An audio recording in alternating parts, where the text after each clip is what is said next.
What is up, everybody? So today we will be fixing my wheel gap. Now there's two different kinds of wheel gap. There's these new cars that have some wheel gap, and there's old vintage cars like this 65 Mustang that have like 6 inches of wheel gap. Now today we're gonna be fixing it on the C6 Corvette. The nice thing about these wide body Corvettes with the Grand Sport and with the Z06 is you get these big wide body fenders in the rear and in the front, adding a bunch of extra width to the car. Now what's cool is when it goes down the road, it has this awesome width, but you notice that these tires and wheels stick in just too far, and it gives you this wheel gap that you see right here. So what we're gonna be fixing today is to kind of widen up the stance of the car and pull out these tires to the outside edge of fender. And now there's two ways to do this. I think that there's a right way and there's definitely a wrong way. The right way is to buy all brand new wheels that have different offsets to them. So that's the difference of where it bolts onto the car versus the offset of the outside edge of the wheel. And with those two dimensions, you can kind of get them right to where it lines right up with that, and it's like a factory assembly. Now I really love these wheels. I love the way that they look. So I'm gonna be going with a wheel spacer. Now wheel spacers, I do not think are the right way, but there are two different kinds of wheel spacers that you can do, and you can buy different brands that are forged or better, but today we went with this. So you can buy wheel spacers that have no studs on them. It's just like a slab of metal, and definitely get them hub centric. And when you put that slab of metal on there, the only thing is you'll notice you don't have a lot of space to thread onto that wheel stud. So it's like a little dicey of an assembly. So people say if you do this kind of wheel spacer, to put an extended stud on there so that you can thread your lug nuts on there and get the right torque. Now what you can also do, and this is the really cheap way to do it, is wheel spacers that have a stud in them. It's a stud that just mounts right in here. So basically you're gonna mount to your car using these holes, and then now you'll magically have these brand new studs to mount your wheels to. This is not the right way to do it. It's a lot of chance for error to happen.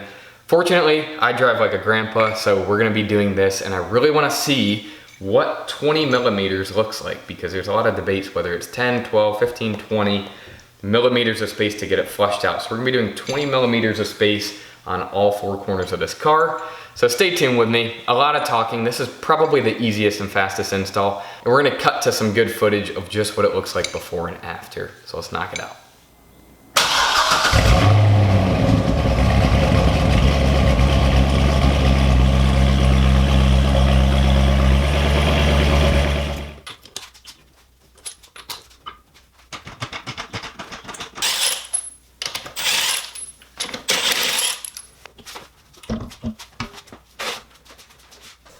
So as we put this wheel spacer on, you'll be able to see that the existing studs poke through, and this is a little bit too much meat left on the bone, so we will have to grind these off so that the wheel can sit flush on there. So this non-threaded portion of the stud we're gonna have to grind off, and then what I'm gonna do is try to grind it nice and flat and get all the burrs off so that we can still thread a lug nut onto that screw.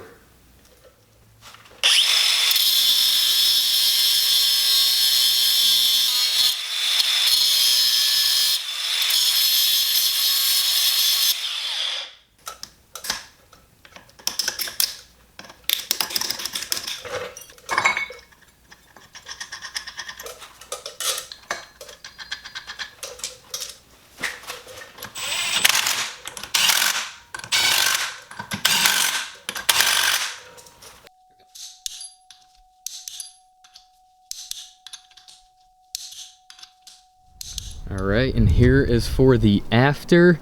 In my opinion, this stance just looks insane. It is really flush, like damn near perfectly flush with the outside of the fenders, and just looks mean both front and rear.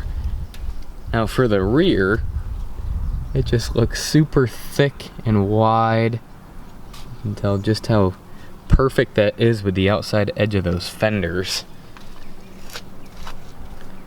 both from the front and in the back. Looks awesome. Now I know that I could use a little bit of low in the rear, but we will fix that at a later date. In the meantime, I think this looks perfect. Now, in my opinion, this looks absolutely awesome. The stance is just huge. It sits really nice when it rides down the road, and it just looks sweet. So I will put some before and after pictures right after this so you can see the exact difference before and after. So thank you guys for watching. Stay tuned for the next one. Peace.